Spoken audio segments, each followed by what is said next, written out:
Стадион, емисија за вашата вистина. Добро утро, Македонија. Добродојавте во редовното издание на емисијата Стадион. Заедно со вас и денеска Столе Рамов. Наш гостин денеска Адулади Весели, поранешен пратеник, политичар. Насловот на денешната емисија 25 години рамковен договор, 25 години не во заграда мирна Македонија. Треба ли тоа не, господине Весели, се уште да постои или после 2001-та се смири и работите тргна во вистинска насока? Зависи од кој ангол. Мирна или немирна е Македонија? Немирна. Мирна во сите аспекти, меѓутоа во политички аспект немирна, поради, ајде да го употребиме тој реч интернационал кавга помеѓу партиите во Македонија, кавга за власт. Иначе Македонија е помирна после рамковниот договор, поасолна, подобра во секој аспект. Можеби не можеме да бидеме сега западна европска земја, меѓутоа од политички аспект политиката ги растура сите мостови што се градат внатре во Македонија. Мостовите за зближување, за преминување и така натаму. Меѓутоа, политиката после рамковниот договор е политика која создава немири во главите на сами граѓани, на самите граѓани. Од тоа што преку политиката нема се реализира преку политиката, меѓутоа кои те водат лоши политичари, доаѓаш во ова состојба. Влади Весели, вие бевте 4,5 мандати пратеник. Бевте председател на ПДП, Партијата за демократски просперитет. Меѓутоа не бевте од независноста, вие излеговте од Народна демократска партија. Тоаш кога се Не, таа беше втора албанска политичка партија после ПДП. После се формираше трета ДПА. Трета која се формираше ДПА Сушто, и ова ПДП партија, извора, моја партија, матична партија, сакаше да се приклучи кон ДПА или да се фузира, да биде една партија.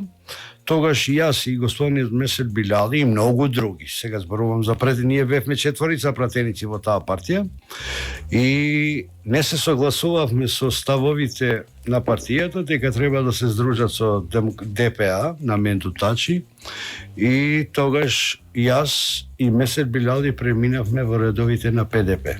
Како партија, мислам како прва албанска политичка партија во Македонија и како партија на интелектуалци, партија на реформирана партија, партија која знаеше да води политика, партија која знаеше да прави стратегија за наредните години, не ден за ден, како што се прави денес. Тоа треба да биде суштината на политиката, да гледа суштината преку е ридот. да згради стратегија што ќе стане после 5 години. Се обидуваат сега дали да се трансформират, не можат. Види, насеани се наспроти правилата, денешните политичари. Има правила и во политиката. Не може секој да постане политичар. Денеска веќе за гласови секој станува политичар, меѓутоа не знае да води политика. Ние најдобрите доктори, најдобрите професори, најдобрите не знам од која фела било каде, ние ги поставуваме за кандидати за да добиеме гласови. И после тој ние го остава и тоа што е стручњак за тоа, а не знае да се бави со политика. Можеме слободно да види, политиката не се учи. Политиката нема школа, нема универзитет, нема имаше Кумровец, имаше. Не, добро, тоа беше социјалистичка. Да. Тоа едно умие, сите мислеа еднакво, затоа беше Кумровец во тоа време во социјалистичка Југославија. Меѓутоа политиката се учи стварно, меѓутоа не се учи во дали во универзитет или односно факултет. Тоа е колку политиката, колку ти работи главата, дали имаш или немаш визија и дали можеш да ги предвидуваш работите за наредните години. Сега политиката е уште еднаш во точно време, во точно место, во точна минута, да ги погодиш работите и да донесуваш ставови. Меѓутоа, некој се и погрешни во политика, може да грешиш. Меѓутоа, и грешката треба да се признае пред граѓаните. Јас сум сгрешил во овој момент, меѓутоа, ќе сакам да се поправам. Нашите политичари тоа не го прават. Безгрешни. Безгрешни се знајци, значи знаат секој сектор, не знам, секоја фела ја познава, што не е точно. И политичар треба да биде добро информиран. Ако не е добро информиран, политичар е тешко да бидеш. Бизнисмен може и да биде. Сега направиме паралела со... Имавме и ние такви искуства, сега не од тој калибар, со Трамп, Берлускони беше таков. Да рековте, со овие лекари, инженери, губиме добри експерти, стручњаци, а не добиваме добри политичари. Не добиваме во политиката. Кај бизнис, затоа што сте се бавеле и со бизнисот помагали. Трговија ли е политиката? Види, и бизнисот, што знам колку помага во политиката, ама политиката не може без бизнисот. Меѓутоа, тоа е на црно, не е на бело.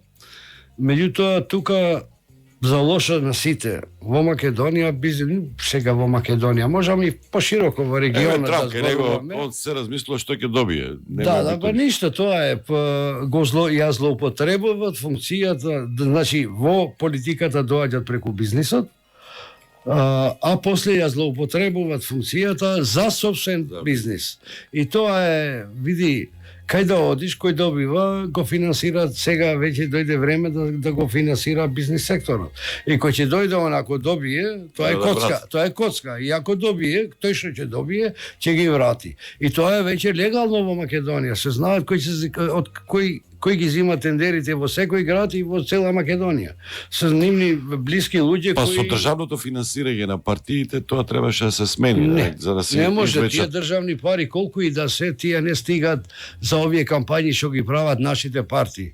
Види, во Западот, јас сум бил член на комисијата во нашиот парламент, за соработка со германскиот Бундестаг, не член, председател на комисијата, 8 години. Во тоа време... Што одевте редовно? Да, во тоа време кога Германија ја помагаше Македонија најмногу, и кога требаше Ауди да дојде во Република Македонија, меѓутоа тука веќе ни се направија сопки внатре во државата, која работа веќе беше готова. Вие бевте за Ауди тоаш?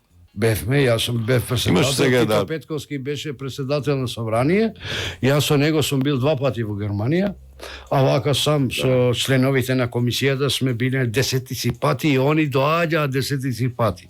И сите лобира за да Ауди 3 како национално возило да биде на Македонија. Што се случи сега? Бизнес интереси беа вклучени тука? Мито бара... Бизнес интереси, тоа не го прифати владата на Република Македонија, тогаш на чело со Бранко Црвенков. Се согласувате ли со тоа дека ако беше Ауди немаше да има вие да правите конфликт? Па тоа ќе растеше економијата во Македонија. Знаеш, ти да бидеш производител на едно, и тоа ќе беше наше национално возило на Македонија, која ќе имаше широк пазар. Сите бивши ју републики, освен Словенија, плюс Бугарија, Романија, Грција, Албанија. Зборувате, тоа беше идеја само или беше известна проект? Не, тоа беше при крај, проект беше веќе готово, требаше да се финансира, меѓутоа го ја растури таа спогодба, што е направена со германците. Ние бевме со еликоптери, не знам колку во Ингелстад, во самата фабрика. А одевте постојате? Како не, во Ингелстад сме биле не знам колку пати. Меѓутоа, владата тогаш Ауди увезуваше некои, не знам сега и не памтам име кој ги увезуваше. Меѓутоа, владата тогашната соработуваше. Асиба се викаше фирмата. Асиба. И Светановски или не знам, Србина. После нешто дали во затвор заглавица. Да те лажам и сега веќе помина години и ја деталите може сум ги забрал, ама таа целина што требаше. И тогаш Македонија ќе беше развиена земја преку тоа возило и плюс со поддршка на германците кои тогаш не поддржаа максимално, се ни дава. После тоа веќе ништо не ни дадоа. Они зедоа уште подобро место, отидоа во Сараево. Таа фабриката за гол во бивша Југославија беше готово. Меѓутоа, они сакаат да ја помогнат Македонија. Они сакаат да го развиват бизнисот во самата Се разочараат тоа Македонија. од нас. Меѓутоа, они се разочараа после германците од тоа тврдоглавост наша или наша коруптивност на функционери на тогашната влада. Весели, партија за демократија просперитет, рековте партија на интелектуалци, да, се согласувам, ма имаше и една друга реченица. Подобни албанци ги викаат, по инерција од Социјалистичка федеративна тоа република беше, Југославија. да, имаше и таква, меѓутоа тоа беше од ривалот наш. Па правеа од паралел со демократската Махмуд Бакали. Не, тоа беше политика националистичка на ДПА тогашна со Мендо Тачи. Викат Арбен Џафери. Арбен Џафери беше само едно лице кој го водеше ДПА, меѓутоа работите внатре ги водеше Мендо Тачи. Тоа да биде кратко и јасно. И секој што ќе каже нешто за Арбен Џафери, он беше, малите деца играат со кукли. Он беше една кукла во ДПА, Мендо Тачи ги водеше и политиката, и стратегијата, и бизнисот, и све во политиката, и они не етикетира како подобни албанци. Меѓутоа, за нив ние бевме подобни албанци. Председателство од Косово во... Да, не, дека, види, ние имаме искусни политичари и искусни луѓе. Во институциите кои влеговме, ние не носевме деца со завршен факултет, прво работно место да му биде министер или прво работно место да му биде директор. Нашите луѓе беа сите со професионалци кои беа избрани од самата партија. Партијата имаше активисти кои беа многу активни за партијата, меѓутоа сите се согласуваат дека јас не сум за тоа место. Ќе оди тој што му одговара, дека ние имавме едно правило во партијата, а тоа правило не го употребува никој друг освен ПДП. Ние сакавме на работното место да му најдеме човек. Не на човекот работа. Ова е голема разлика. Сега на човекот му наоѓаат работа, а не на работата да му наоѓа човек. Дека секоја работа има своји специфичности. Секој студирал во некоја фела за нешто, некој правник, некој економист, инженер, не знам што и така, да не ги набројам сите поред. И секој можеш да го носиш, ти не можеш земјоделец со земјоделски факултет да го носиш во право, да ти работи, да ти раководи Министерство за правда. Не? Имало вакви случаеви, не за Министерство за правда, него за други министерства, неадекватни луѓе за Успеа наративот дека вие сте попустливи, дека сте подобни да го наметнати така Не, ТПА. ние не бевме попустливи, сигурно ти ако сакаш Дека кој ќе не се седнеш да боревте доволно за разговараш, ќе има и националните компромис. албански интереси. Ако се слушаше ПДП од 91 година, ние бевме во властот од 98 година, меѓутоа ако ги слуша предлозите од ПДП, јас ти гарантирам дека немаше да биде 2001 година, како прво. Второ, ние сакавме да ги решиме, ние знаеме дека бевме млада држава. Држава одвоена од бивша Југославија, со мал буџет, со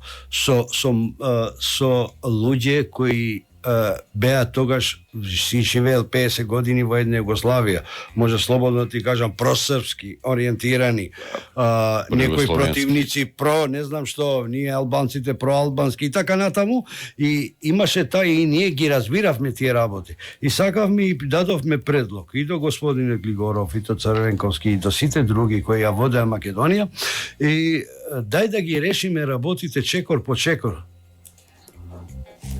Дека ако ги ставаме под тепик, тие еден ден ќе се нагобилат и еден ден ние не знаевме дека ќе биде 2001, ама ќе пукне.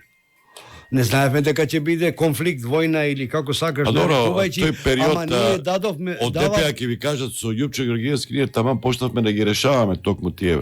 Ништо не решава. Макс ван дер Штул универзитетот беше промовиран. Макс ван дер Штул беше само една замена за Тетовскиот универзитет.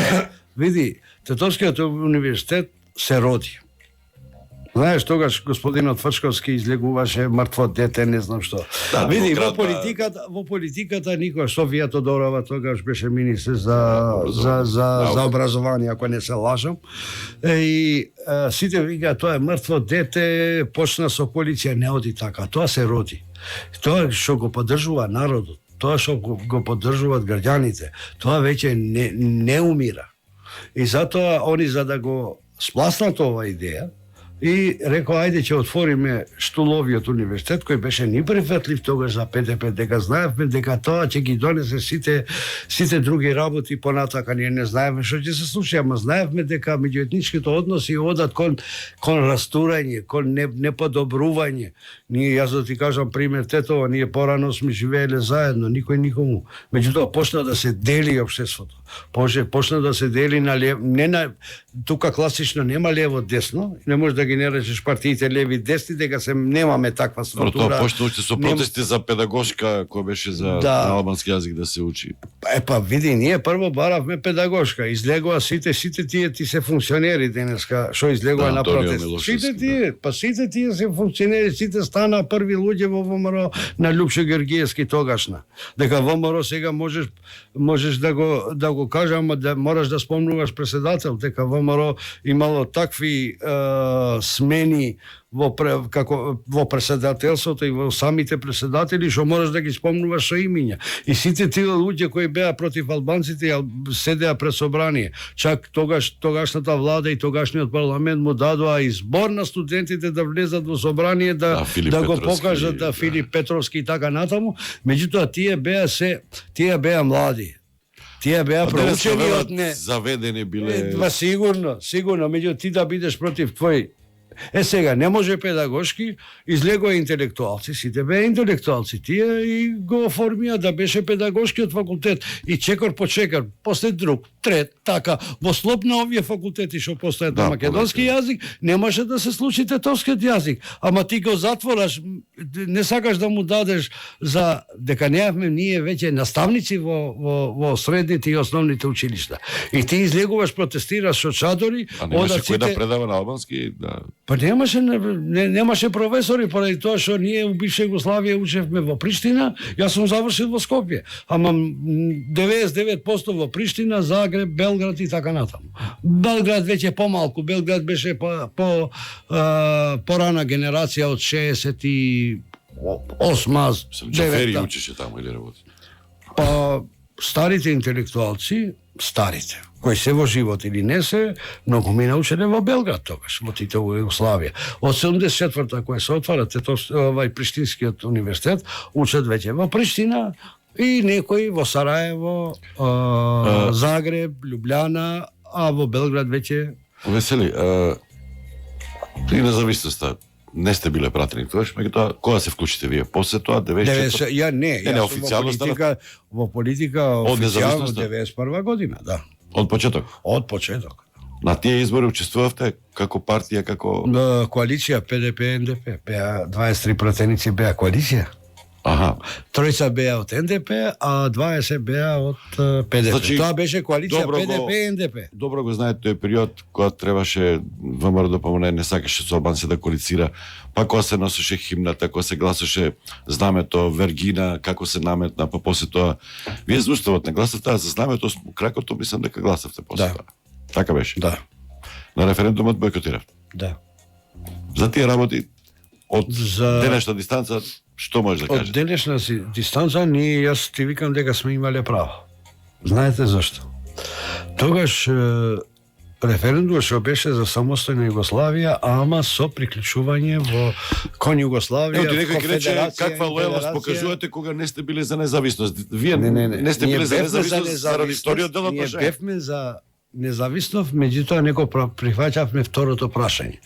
Дека ние ќе помагаме, ќе бидеме независна држава, ама кога ќе му текне на естаблишментот политички било влада или држава, како сакаш, од председател до председател на влада и собрание, утре може да им текне и ќе се приближат кон Србија, дека веќе Југославија пропадна. Хрватска и Словенија веќе немаше кој да ги врати. Немаше. И имаше обид Глигоров и Зетбегович, Федерација, Конфедерација. И таа пропадна. И сега овие стават на референдум, донесува таква одлука во собрание, што вика за независност на Македонија, меѓутоа со додавање, ако треба да се приклучиме кон Федерација или Конфедерација на бившата Југославија. Од маркетиншки некој немаше да успее референдум. А тоа беше, тоа другата реченица не беше кон Југославија, дека мини Југославија беше тоа веќе, тоа беше да се приклучиме кон Милошевиќ.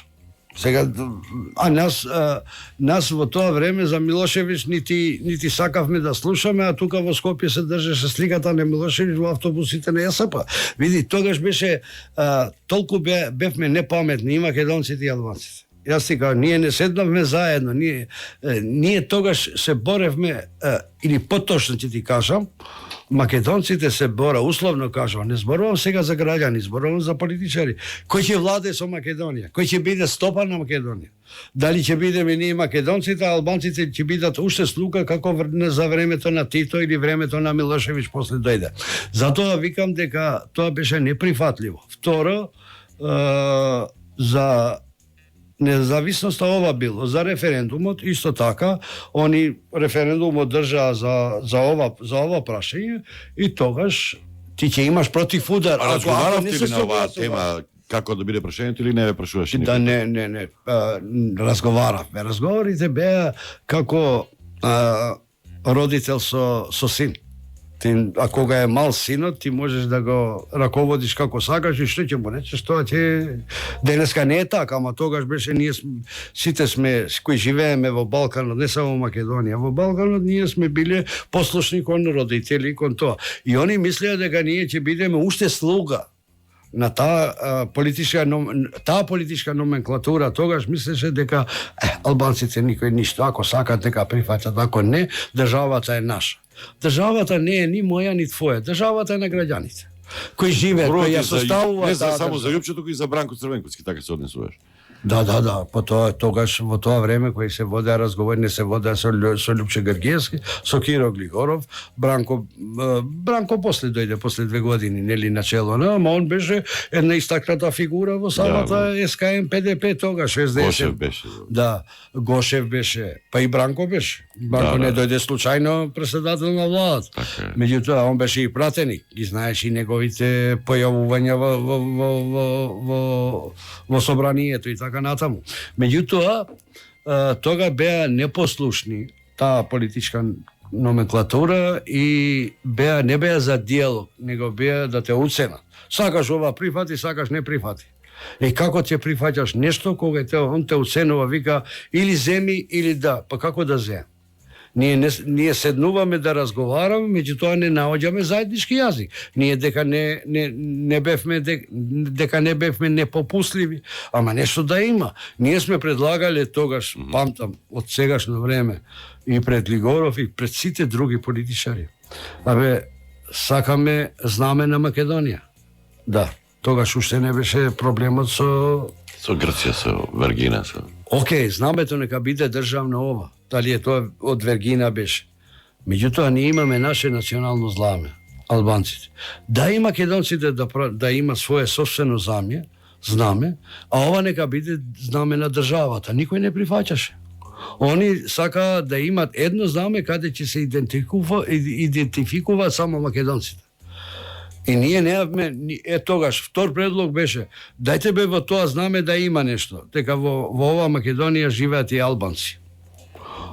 Тоа е, сега јас не дека не ги спомнувам другите, ама по бројки се многу малку другите колку што се албанците во Македонија. И ова држава се состои од 2 народа. Мнозинскиот кој е македонскиот народ и немнозинскиот кој е албанскиот народ. И другите етнички заедници кои живеат. Никој не ги оспорува нив.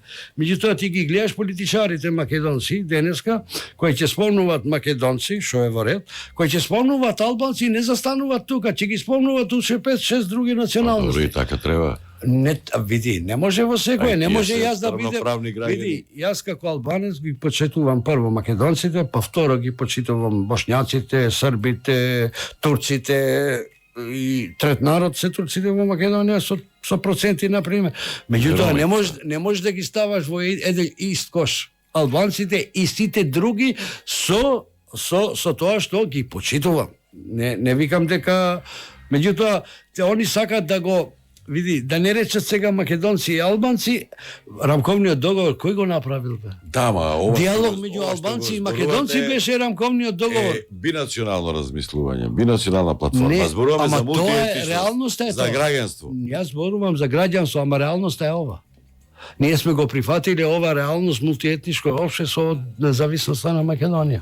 И така сме работили и во собрание, и во влада, и секаде. Во тој период се случува и Илирида референдумот, друг референдум, така беше.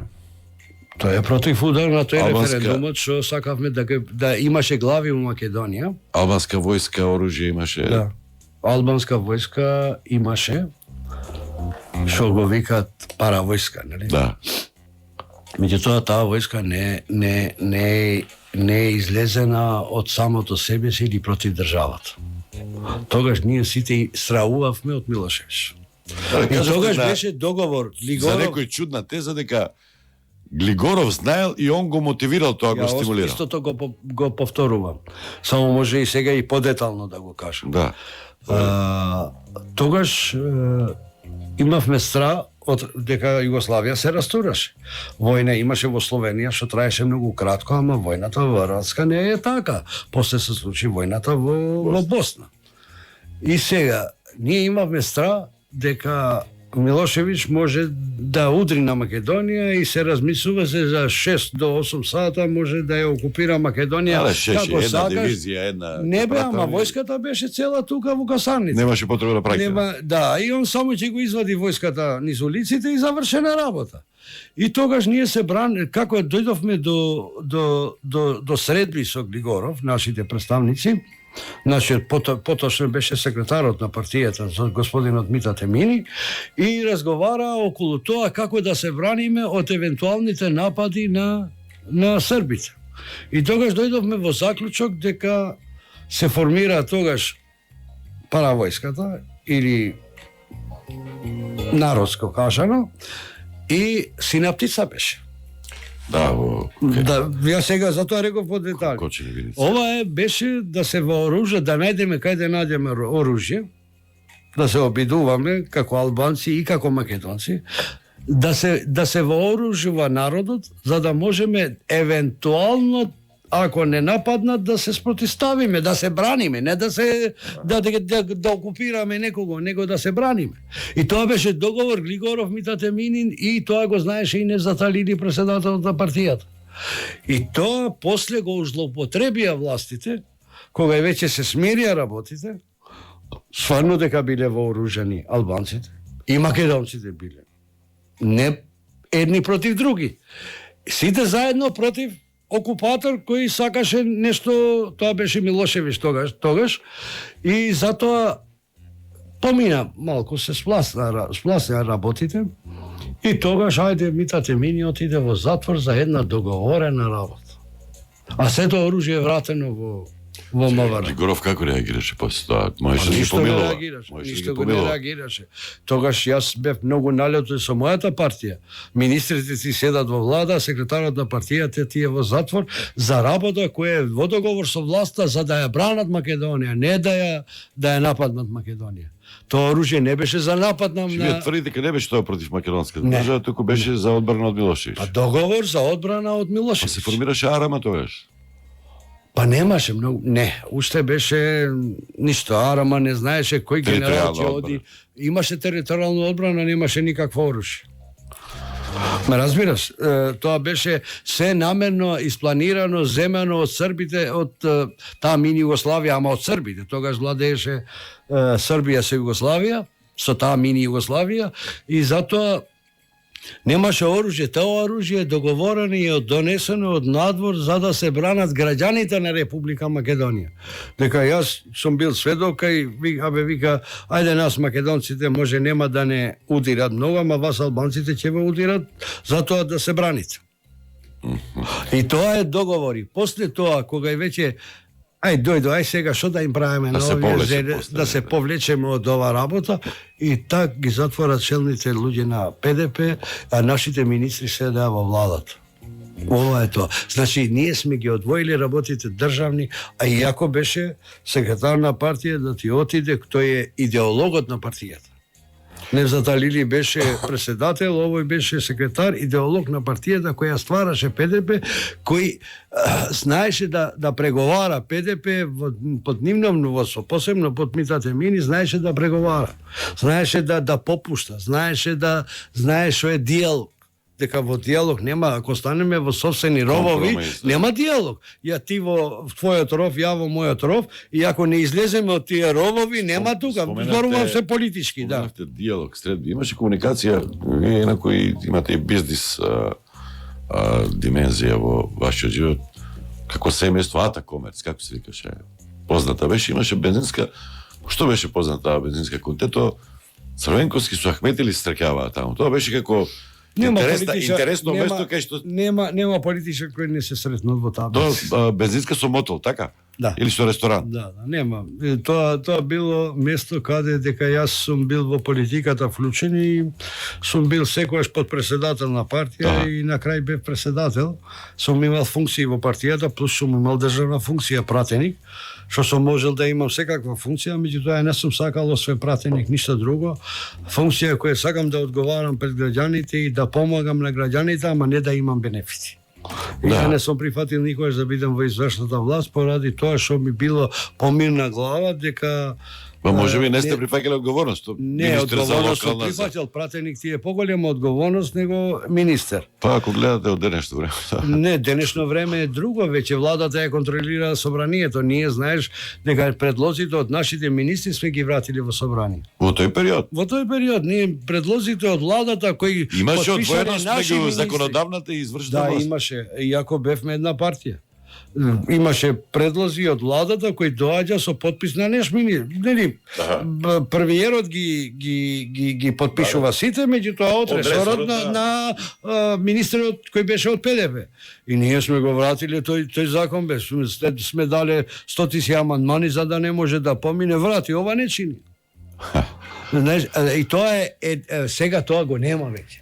Кажи ми која пратеничка група од партиите во власта ќе можат да вратат закон или да приговарат на закон кој доаѓа од владината коалиција, од владата. Тоа нема шанси, не сега. Освен ПДП не го направил никој. Јас ти викам, после 98 година, од кога ПДП излезе во опозиција, дојде Лјупче Георгиевски со Менду Тачи, веќе собранието ја изгуби таа тежина која има со устав. И сега они стана од таа година, па наваму стана пратениците само една гласачка машинерија за да гласат за предлозите кои ги предлага председателот на партијата, односно председател на влада или член на влада. Кај Ата таму доаѓа сите, Бранко, Ахмети. Нема кој не дошол. Ама значи тоа беше како место каде што ако треба некоја неформална. Ја не памтам и Ердоган дошол таму. Ердоган? Да, беше тогаш од затвор излезе, кога го осудија и уште не беше беше во политиката вклучена, беше градоначалник на Истанбул, па оја формира партија, една партија беше забранета. Не беше уште градоначалник на Истанбул, дека он првично е градоначалник на Истанбул. Да, па после стана. Да, председател на Истанбул, меѓутоа он беше тука и бил во таа бензинска во таа година. Беше 98 99 или 2000-та. Пред да стане тој Ердоган кој што пред да стане тој што беше, меѓутоа него тогаш го поддржа и го чува во Истанбул луѓе кои беа отидени од тука. И зеленици. Гостивар, Тето... Од Тетово беа луѓето кои го имаше можеби од Гостивар. Кај мене дојдува со луѓето од Тетово и селени во Истанбул, во Али Бекчи се вика населбата, и они првично го поддржуваа Ердоган. И они го донесоа кај мене.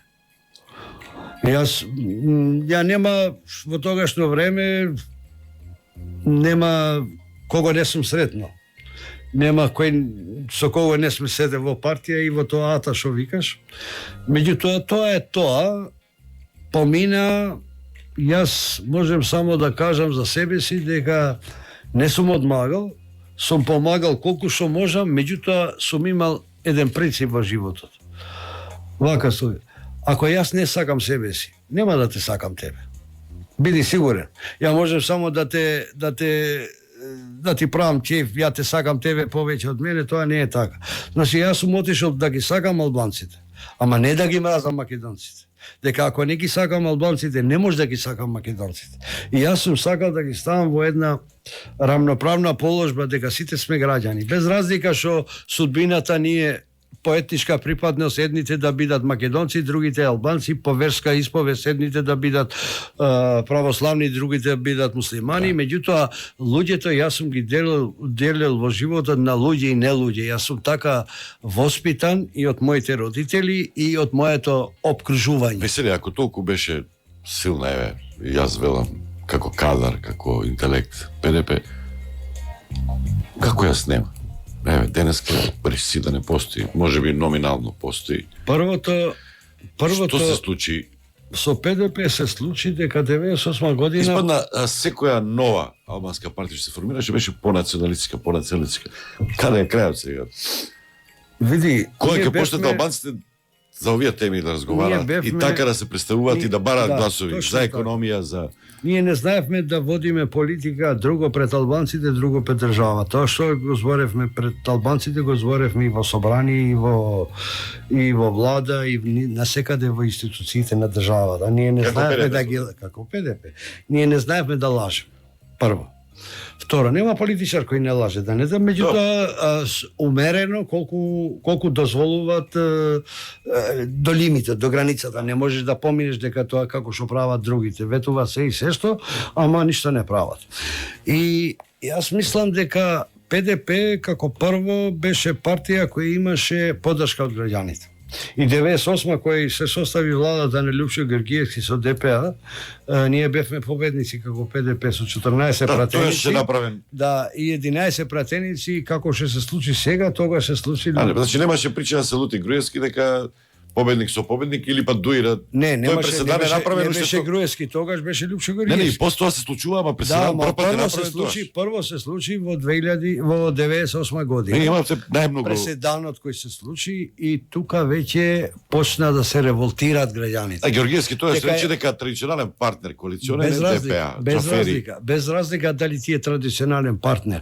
Ти треба да ги почитуваш граѓаните кои го гласале таа партија. А ПДП и ДПА го гласале албанците. И албанците сакале да го гласат повеќе ПДП и он го зел легитимитетот, мнозинството на граѓаните, легитимитетот од страна на граѓаните. И зел мнозинство. Лјупчо не дојде ни воопшто да разговара со нас, отиде со ДПА. Меѓутоа ние не излеговме на улици да протестираме. Не сакате, голема работа, ние не бевме жедни за власт. И ти ако и биш жедни на власт, и јас можам слободно да ти кажем, пропаѓањето на Македонија доаѓа и на ПДП, сега ги поврзувам, доаѓа во 98 година кој доаѓаат на власт Лјупчо Георгиевски и Мендутачи. Да не речам доста Димовска и дека Лјупчо Георгиевски се знае добро дека ПДП се предаде тогаш се Не се предаде ПДП. ПДП рече сакате со ни, поодите. Ние со сила во власта неќеме. Ние ќе работиме во собрание, ќе дадеме тоа максимумот што треба да го дадеме, ќе ги представиме нашите гласачи, нашите Чи вашата граѓани. кроткост, вашата Е, сега, втора цивилизираност работа, работеше против самите вас. сега втората работа е доаѓа во 2001 година. Да, тоа е. Кога луѓето веќе мислеа дека против овие политичари, што ја растурија веќе Македонија, тоа беше времето на Лјупчо Георгиевски и Мендутачи, и значи ВМРО на Лјупчо и ДПА, почна растурањето на државата. И после Од почна... тогаш е таа реченица до Групчин и после Групчин. Тоа беше предлогот на двете партнери дека во Групчин ќе биде границата за поделба на Македонија што го спомнува Ахмети. Сега оние денови за 25 години. Јас си ти кажам нешто друго. Кој Тој има Бучевски пишано, има зборуваше медиуми кој сака да Чи во тие Тогаш карти излиза- учествуваше и албанскиот фактор во владата, не е само од македонската страна, Не, зборувам за и тие од карти за ДПА подел. беше во власт. Ние бевме во опозиција. Тогаш Абдураман Алити беше председател на ПДП. Да. И тогаш им се протистави на ова идеја, првично од владата, дека тоа не беше официјална А беше објавено официјален, вечер, не Ефремов беше од тоа Академија зборуваше. веќе 2001. Ова е порано. И Ова е да. порано, не беше официјално излезено од владата, меѓутоа ќе шушка, дај да ја поделиме Македонија. Вие живите таму, ние ваму. И тогаш има медиуми, пишани и се. Председател на партијата беше Абдураман Алити, кој излезе на пресконференција и рече: јас не сум за делба, јас сум за Македонија, држава која ќе биде равноправна за сите. Меѓутоа, ако некој сака делба на Македонија, тогаш делбата нема да биде во Групшин, него ќе биде во камениот мост во Скопје. Ова го кажа. Да, сеќавам. Ама никој не го спомнува. Никој не го спомнува. И тогаш овие од владата на ВМРО, ДПМН и ДПА зачутеа, нема веќе. Нема предлози. Сега, понатака тоа другото прашање 2001 година кој излегува академиците господинот Ефремов и другите кои се приклучаа не беа многу, малкумина Бев на таа пресконференција. Да, ама поентата беше ама не кога беше еден брак се кара никој не може ностоп да ме жената лаже. и мажот, Не. зошто бракот да не се растури? Да, Зошто меѓутоа така тоа не беше идеја формулирано. негова. Меѓутоа таа идеја беше пак на Лјупче и владата, на ВМРО, А преку нив ја пушта. Ама преку нив како пробен балон да видиме што ќе кажат меѓународната заедница. Не што ќе кажат на дворишни работи Зоран Димитровски беше тогаш уредник во вечер. во вечер. Знае добро, вечер ги праќаше многу добро работите. Тоа беше пробен балон да пробат дали ќе пали ова или нема да пали, дека меѓународната заедница сакаше да ја чува Македонија. Ние во преговорите со американци, САД и со европјаните, значи со главните актери на Европа и Америка, секогаш сме биле од кај нив замолени, незамолени, па може би и со наредби, дека албанците мораат да живеат во Македонија. Македонија мора да опстане ваква каква е Они цела. никогаш не размислувале за подобро. Никогаш. Германци, американци, британци, Не. Ние сме французи. биле со нив, може би, види, ние со ПДП посебно се почитуваше од меѓународниот фактор и посебно од САД и Европска Унија, и ние сме биле повикани за секоја ситница. И нас ни се дадени насоките. Што мисли САД? Он ти вика што мисли САД, што мисли Европска Унија, разните земји на Европската Унија, Германија тогаш, најглавните Германија, Да, Британија, Франција и така натаму, и сите други. И ни ги разговаравме за насоките. Никој не бил за поделба на Македонија. Ама никој нити даваше таква, и она кога излезе со првото комунике дека ќе ја подели Македонија. После другите комуникеа нема за човекови права. Тезата дека беше за борба за територија и за права на Ама така Македонија. беше у почеток. У почеток така беше. Ние сме имале многу, како ПДП сме имале многу добри односи со Ибраим Ругова, председателот на Косово. На Косово. И на партијата Демократски сојуз. Што и да се случуваше, ние разговаравме со него. Ругова тук преку Скопје се врати во Приштина, која се врати. Преку Скопје се врати во Приштина, и во Скопје он бил гостин чест многу. Секојаш кој одеше на запад, одеше од Скопје. Не одеше од Белград, одеше од Скопје. Авионот го користеше во аеродромот во Скопје. Кој беа размислувањата на Ругова, господинот Коста разговара? Ругова ја почитуваше Македонија. Меѓутоа бараше равноправност на граѓаните. Ругова разговарал со господин Глигоров не знам колку пати. Аха. Да. Не беа јавни, поради тоа што Глигоров имаше страх од Милошевиќ. И биле тајни преговори, разговори, кај сме биле ние присутни. Имало прилика, јас сум бил присутен еднаш. А се средна неколку пати и Ругова преку Скопје. Ругова доаѓаше тука, му беше многу добар пријател, дека се чуваше. Он беше мета на српските служби. Господинот Крлио. Мони Крлио. Мони Крлио. Татко. Американ коледж. Собствениците. Неговата керка или внука, како ќе му дојде сега? Сега тука не сакам да после ќе ти кажам,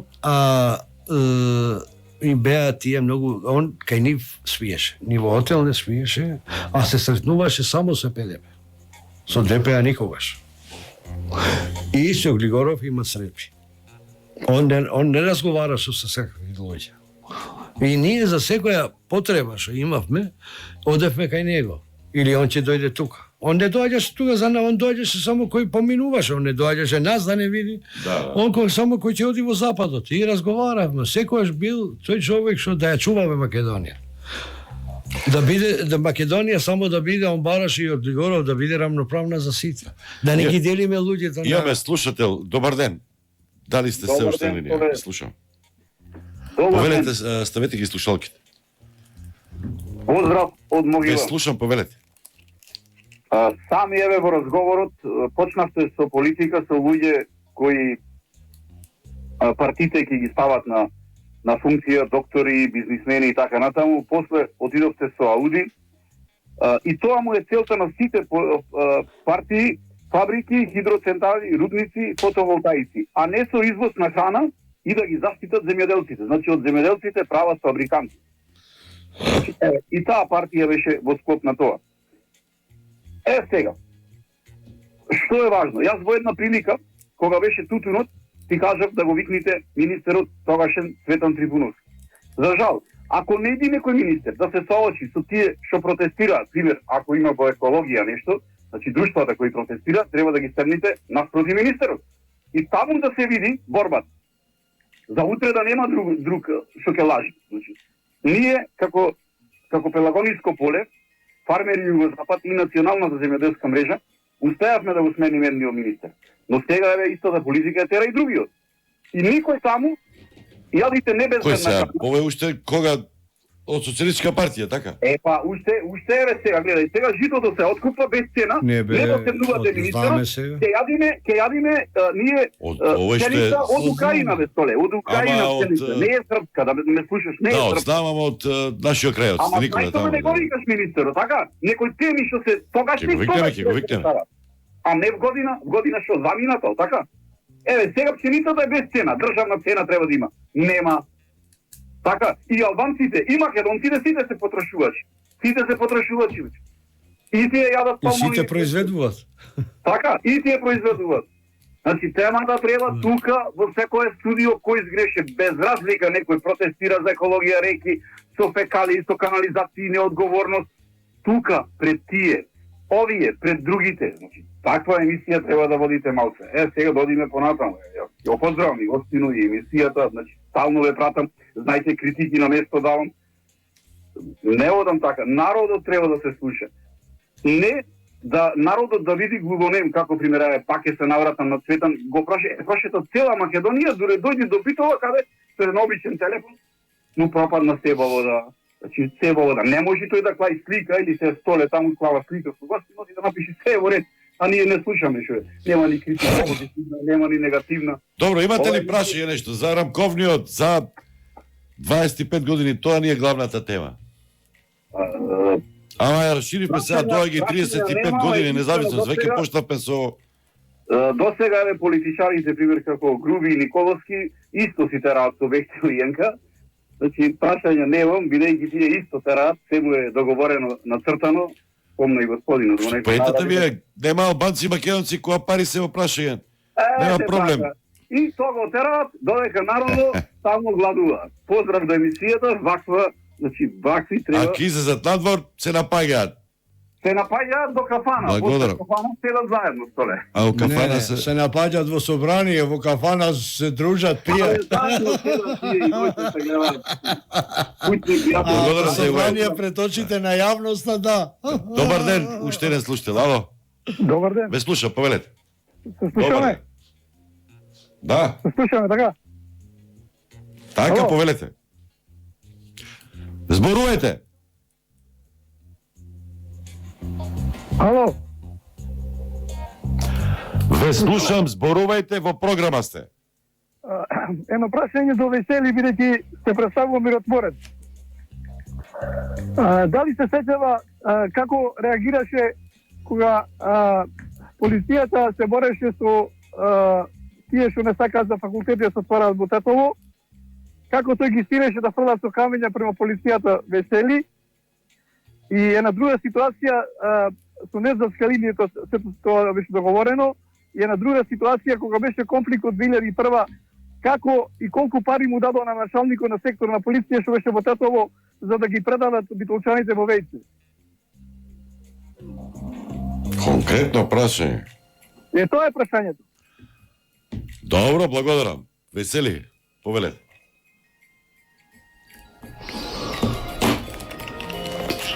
Точно е така. Прашањата на место, меѓутоа што се однесува до Тетовскиот универзитет, Не, ова за предадените па прво беше тоа, ама Добро, ајде, од нако, ќе почнеме од второ. ПДП во тоа време нити била власт. После се направи таа широката коалиција помеѓу четирите партии за да ја спасиме Македонија. Како прво. Како второ, тие луѓе не ги однел ПДП во веќе и не знам колку дали од ПДП не се дадени никакви пари. Тоа слободно може да го прашувате Лјупчо Гергиевски и ДПА. ДПА беше началникот на полицијата во Тетово, беше од ДПА, а премиер на Македонија беше Лјупчо Гергиевски. И зашто ги носеа горе кога знае дека таа територија е окупирана? И имаше соопштение дека таму не сме. Овие сакаат сега да покажат и докажат нешто дека ние сме јаки. Во војна нема јаки. Во војна има мудрост, има стратегија, има визија. И затоа јас мислам дека ПДП и јас воопшто немаме придонесено во тоа ништо. Власта тогашна, па сега види. Јас можеме слободно, ако се прошириме малку.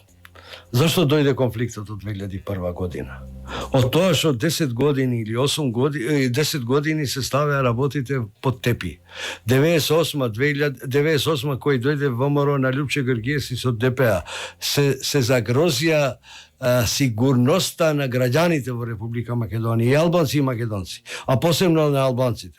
Почна ДПА да удира и по албанците и по македонците и не знам што, не знам каква, тоа е погрешна водена политика од тие две политички партии во тогашно време и се појави 2001 да одат невини луѓе. Невини луѓе отишли и од страна на полицијата и армијата и од страна на она. Сега зборуваме дека... ова со камењата сте ги терале, може би вие сте фрлале. Јас сум го поддржал Тетовскиот универзитет. Јас сум бил на денот кога се уби Абдулселам Емини и кога се држа протестите, полицијата кога ги не опколуваше сите нас во Мала Речица и во Порој, јас сум бил во Мала Речица. Како пратеник, сум бил тогаш пратеник и сум бил со народот. Поради тоа што, види, народот беше ненаоружен. И сега не можеш ти со толкова наоружување да носи полиција тогашниот министер за внатрешни работи Љубомир Фршковски, кој сега сака да се покаже поголем албанец од албанците. Тоа тогаш не размислуваше така. Размислуваше на друг начин. Тие луѓе протестираа мирни, немаше потреба да биде полиција. Нити напаѓа државата, нити ништо. Они промовира и поддржува еден проект кој беше потребен за албанците во Македонија, дека немаше високо образование. Немавме учители, доктори, лекари и така натаму. Учители немавме, остај друго све. И затоа мислам дека јас сум бил во тето, има и слики, има и се, меѓутоа не сум гаѓал, не сум бил против полицијата. Полицијата била тогашна против народот. И она почна да гаѓа и почна да се однесува така како што однесуваше. Зашто не стана хаос во Порој, дека таму началниците на полицијата беа поумерени, можам да кажам, попаметни и секој си врше своја дужност. Полицијата своја, граѓаните своја. Отвара училница или дел од универзитетот. Во Мала Речица полицијата беше агресивна. Дојдоа до агресивна полиција која сакаше, намерно некој сакаше да се случи таа работа што се случи. Бете присутен во Гостивар, Османи, знамето? Не, таму не сум бил присутен, дека јас сум бил друга партија, Османи беше ДПА, и јас не сум го поддржувал тоа дека Османи водеше погрешна политика, не на него, дека Османи беше млад. Него го излажа раководителите на ДПА, Арбен Джафери и другите. Да, го злоупотребија. Го злоупотребија Руфи Османи, он сам кажува. Јас ќе ви кажам еден детал. Еден детал кој не е спомнат во јавноста, јас сега ќе ви го кажам. Тогаш ние бевме во коалиција со СДС ПДП. Бранко Црвенковски беше председател на владата. Го повикува Авдора Маналити и му вика што ќе правиме со овие во Костивар и во Тетово. Почна и тетова Аледин Демири да става, а ја тогаш бев кандидат со Аледин Демири за градоначалник во Тетово, изгубив за неколку гласа од првиот тур, вториот тур воопшто не отидов. Не отидов вториот. Дека бе Сепак сте пратен. сакали и нешто друго да биете, не само пратеник, и градоначалник сте тука сакали. да. И што ќе правиме дека имаше информации дека освен што знаме да го креваа во Гостивар, внатре во општината има и оружје. Ова е детал. Меѓутоа, во таа општина не е само општина Гостивар, него има и подрачни единици кои биле порано на разните министерства, како што било во бивша Југославија, така продолжи, беше уште рано. И уште ден денес ги имаш тие подрачни единици, имот на министерството и ги има во самата општина, ги има подрачни канцелариите на подрачните единици. И тогаш Бранко ги повика. Беше сабота. Тоа во договор да се смири состојбата, беше сабота попладне. Околу 1:30, не знам, 1-2, не се сеќавам точно. Ги повика Арбен Джафери, Руфи Османи и Аледин Демири. И вика, не е проблем, знамето, дека веќе ние се договоривме дека ќе донесеме закон за употреба на албанското знаме. И тоа го донесевме ноќта пред интервенцијата на полицијата. И вика, не е проблем тоа, вика, само полека, вика, Бранко им вика сега по зборовите на Бранко. Дека полека, вика, треба да се смират ситуацијата, да не одиме, не сме за ова, за тоа, дај да, немој, ќе истакнуваш, еве сега ќе дојде законот ќе го донесе СДС и ПДП во собранието, меѓутоа му вика, да и тоа оружје што имаш на оружени лица во самото собрание, во самата општина, да ги повлечеш. Таму веќе ветиле, тоа што ветиле, дека ќе биде ова, ќе биде тоа, дека знаат тие да лажат пред народот да бидат други, пред власта да бидат други, во институциите да бидат други, знае да водат таква политика, ама таа е погрешна политика, излего и пак истото продолжува. Ние го донесовме законот за собрание, за употреба на знамето во собрание, утре ден тоа отидоа и полицијата интервенираше. Тука мисламе грешка на владата, не треба да се интервенира, да му дадеш еден значај на нешто што не е, веќе е донесен закон. Ние у полноќ го донесовме закон. За утре ден тоа они да го постави, ништо законски е. Покрај македонското знаме. знаме. Одма се случи девалвација, така беше?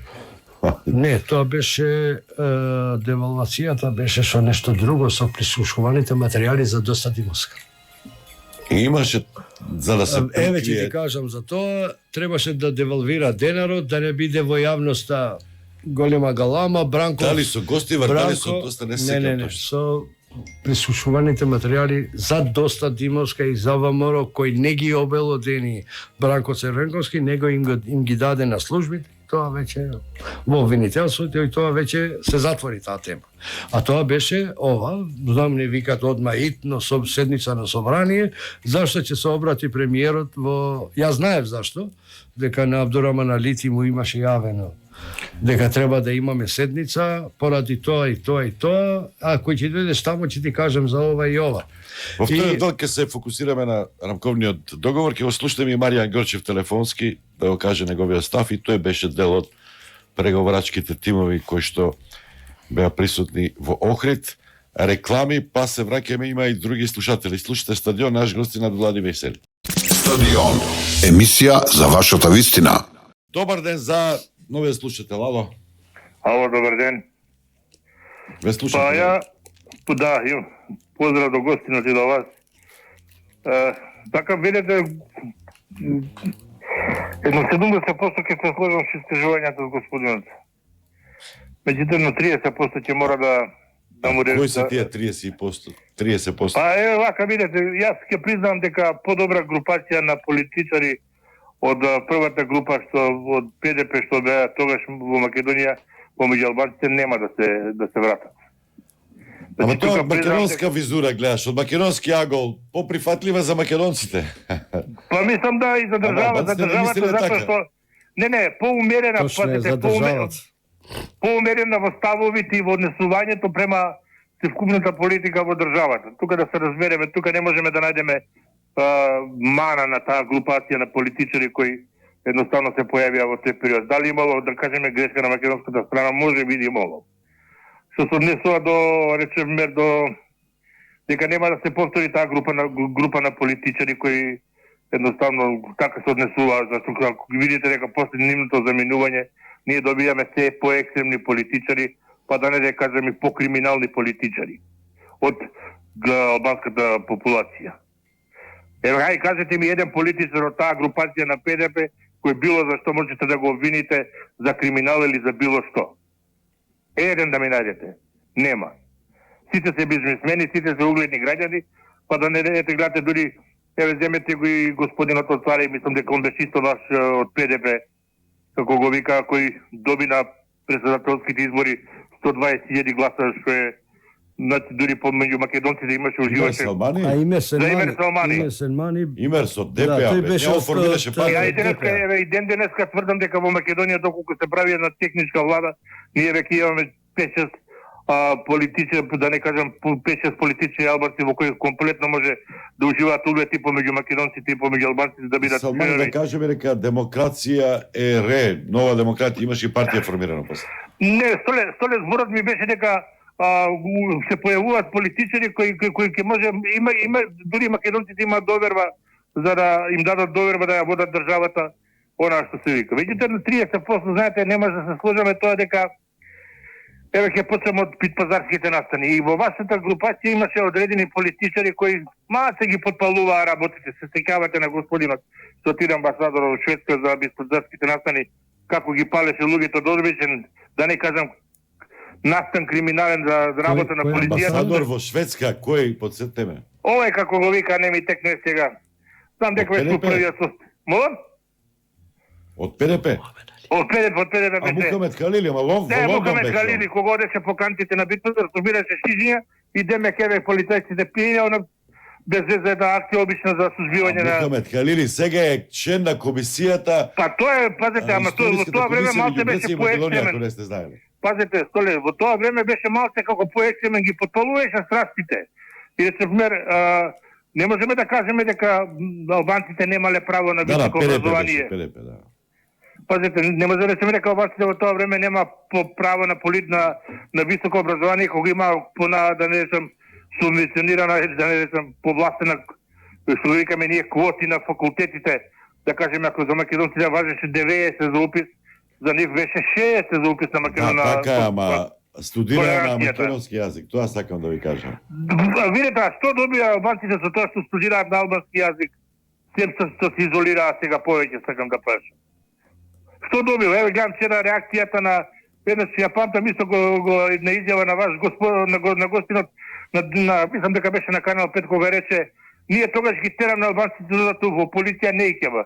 Сега гледам последниот конкурс вчера изјавата на од Дуи дека несватливо му е само 40 или 50 албанци имало примено на конкурсот последново за средношколци албанци. Сега ако идеме по таа негова изјава, фактички па треба да го правиме наполнење на службите со неквалитетни кадри. Само да се прима, дали ме разбирате? Јас си вака размислувам, може би не е атрактивно веќе у средна школа да идеш. Па може би видите, децата сакат нешто друго. Мене ми е комплетно јасно дека не е атрактивно, дали ме разбирате? За после неколку последни измени што се случија. Меѓутоа тоа за тоа. Што се деше за политика да би сакал да го прашам, а тоа ме чуди и ден денеска се прашувам. Зошто ПДП составено од такви луѓе, професори, да не речам видни граѓани, бизнисмени, академски граѓани облез, пропадна, го прашав тоа. Толку го изгуби угледот помеѓу албанските граѓани ми интересира за да ги доживее да кажеме да не речеме еден колапс на политичката сцена, тоа за брзо да биде заменета со радикални елементи како се ДПА, па после тоа да кажеме. Благодарам за јавувањето. Имам уште еден слушател. ПДП постои уште сега регистрирана е? Да. Постои. Кој е председател се? Нема ни председател, ама како партија постои. Јас сум бил последниот председател.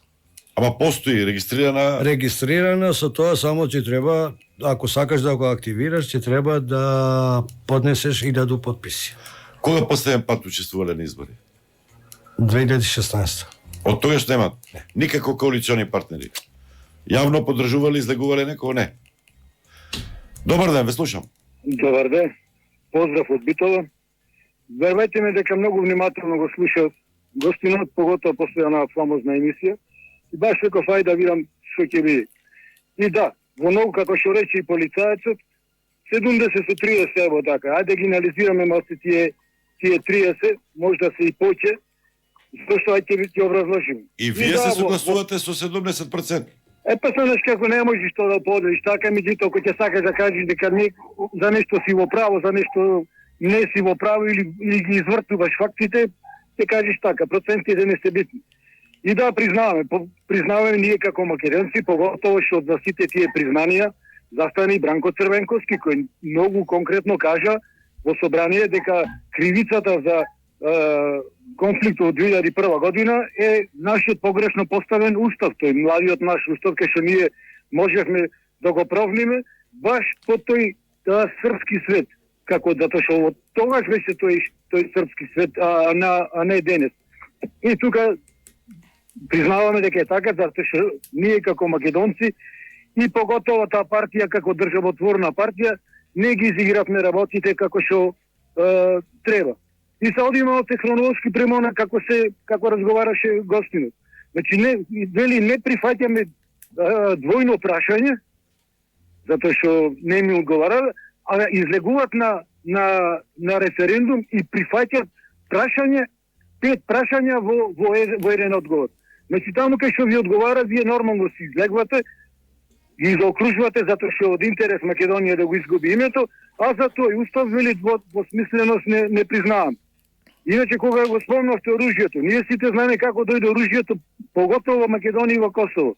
Беше направена таа лажната пирамидална штедилница во Албанија, кај што народот влезе во касарните, ги украде пушките и целото наоружјање, и тука преку коњи и магарина ги префрливте во Македонија и на Косово. Тоа е едноставно, сите знаеме така дека така беше. Вака сега, по моје, имав и уште давно ја му кажено таа реченица, не е моја, ја цитирам, 2001 година вели не смееше да се случи. А кога веќе почна, не смееше така да заврши. Односно, ние денес сме како двајца супружници фатени во неверство и покушаваме едниот и другиот да го заборавиме неверството на другиот. Факт е ние дека пукавме едни кон други. Факт е дека ние ако бевме паметни немаше да загина толку многу ни од едната ни од другата страна. Тоа македонската историја, па и албанската историја никога нема да му го прости на тогашните генерации.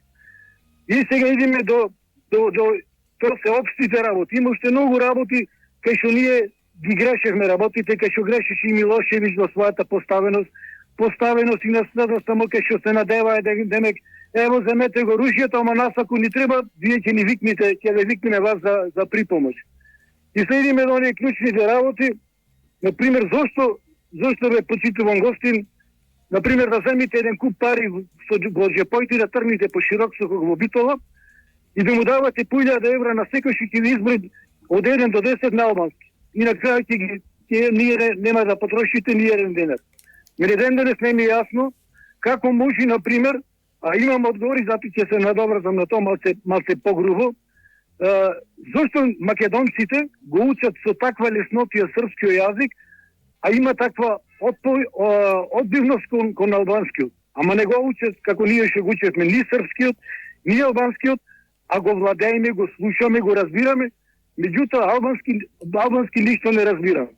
Сега, зошто никој не се нашол, например... Ова е прашање за тебе и за мене, а не за Андојади. И за него. Меѓутоа, никој пат тие не спомнале дека едно од тие барања да биде факултативно, да се изучува барем до основно школа, да се изучува албанскиот јазик. Ако ништо друго, барем да знаеш дека ова е отстране, како што врвиш ти пцуе мајка, ти не го разбираш. Сега тука пак идеме на другите работи. Ево се направи војни, изгинаа луѓе заради албанскиот јазик, се гледа е слушалки се. Зошто, господине, сега вие не зборате на албански јазик? Ваше право, нормално.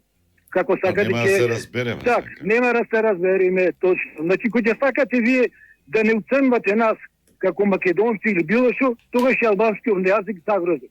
Ништо не ви фалеше, вие сега, како што барате да има судење на албански јазик да биде сите обвиненија да бидат полумакедонски, полуалбански. Зошто сега не задовте еден преведувач, па Соледар да преведува или да направите емисија стадион на албански, па ние да се јавуваме и да не преведува таму исто. Иначе, основниот проблем, кај што неќе никој да го спомни и што ќе биде уште долго време, тоа е, господине, што ние немаме мешовити бракови со леснотија, како што ние имаме, например, со србите или со хрватите. И има, со љубов, со поштовање меѓу братските пари, меѓутоа то не е... Има мешовити бракови и србите и хрватите, па и они се има направија и ден денес и во Босна е тешко децата кај што се мешовити, кај што не знаат да ја фатат страната на мајката или на таткото. Меѓутоа, ако сакаме живење како во Швајцарија, како што сакаме да се представиме дека овде треба да биде, значи сите треба да си ги владееме јазиците што ни се во државата, затоа што во Швајцарија не е никаков проблем. Добро, имате ли прашање? Па прашањата мислам се сведува на тоа.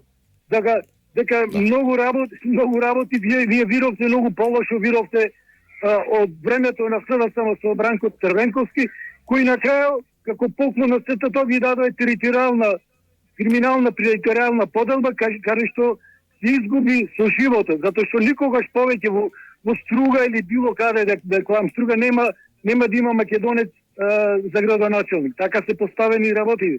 А можевме да бираме кој е најдобриот.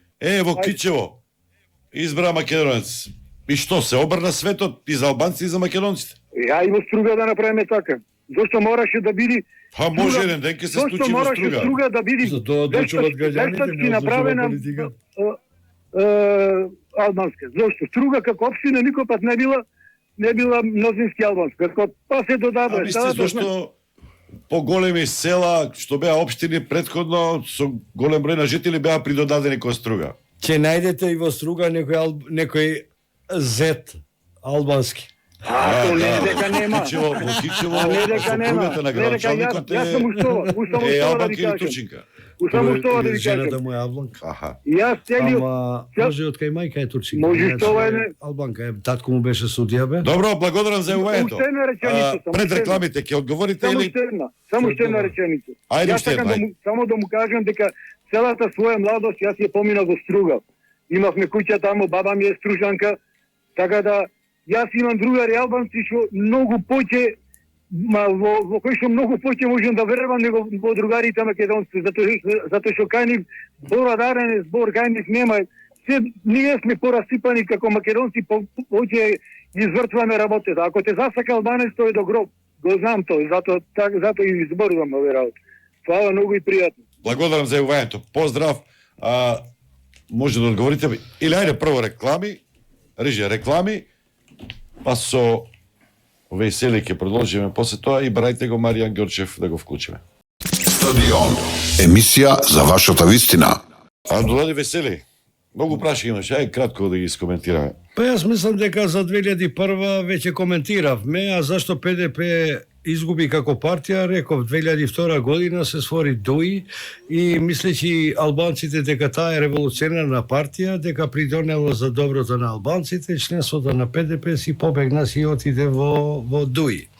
И ПДП така од година во година почна да слабе, а вака кој ќе одиш во албанските средини, секој вика во срце ми е ПДП. Ама сите викат. Така Кај е. да одиш во кој село и во кој град. Во срце ми е ПДП, меѓутоа најверојатно сега веќе политиката, ќе ти кажам нешта, не е таа политика пред 2001. Веќе еден гледач рече дека веќе политичарите се криминализирани. Политиката е таа. Ние треба да одбегнеме. Кој може да придонесе за тоа? Само државата.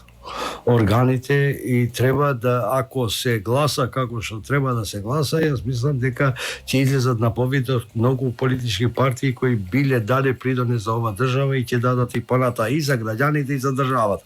Меѓутоа, кога зборуваш за оружјето, ја не зборував за 2001 година од каде е дошло оружјето, меѓутоа зборев за 1991 година договорот за набавување на оружје за зачување на животите на граѓаните на Република Македонија во прв ред албанците, па и македонците, и затоа тоа беше тоа, а што се однесува до Пит пазар, тоа беше провокација на власта да ги провоцира албанците, дека беше уште рано ново создадена држава Македонија, кои сакаа некои од тогашните политичари да покажат и докажат дека ние се собственици на ова држава, што сакаме на албанците им правиме. А политичарите албанци воопште не придонеле да биде Бит пазар, него тоа е само провокација од страна на Министерството за внатрешни работи. За да ни прават. Што беше тоа? Конфликт, агресија од надвор, со влијание од меѓународен фактор, соседни земји, борба за човекови права. Затоа што Тоа на почетокот и Тачи имаше изјава дека се терористи тие, која беше целата ситуација околу Танушевци. И меѓународниот фактор и Робертсон после почнаа да ги нарекуваат бунтовници. У почеток така беше. За Тачи не сакам да спорувам лично дека да ми тој кажете. имал друга политика и воопшто не сакам да се занимавам. Меѓутоа за Робертсон Солана кој доаѓа у првите Да. денови, така беше како што викате вие, меѓутоа тоа се смени после поради тоа што во преговорите и договорите со нас политичките партии, со четирите најголеми политички партии ВМРО, СДС, ПДП, ДПА и со представници од НАТО што имаа контакт со тогашната ООН, значи со Али Ахмети.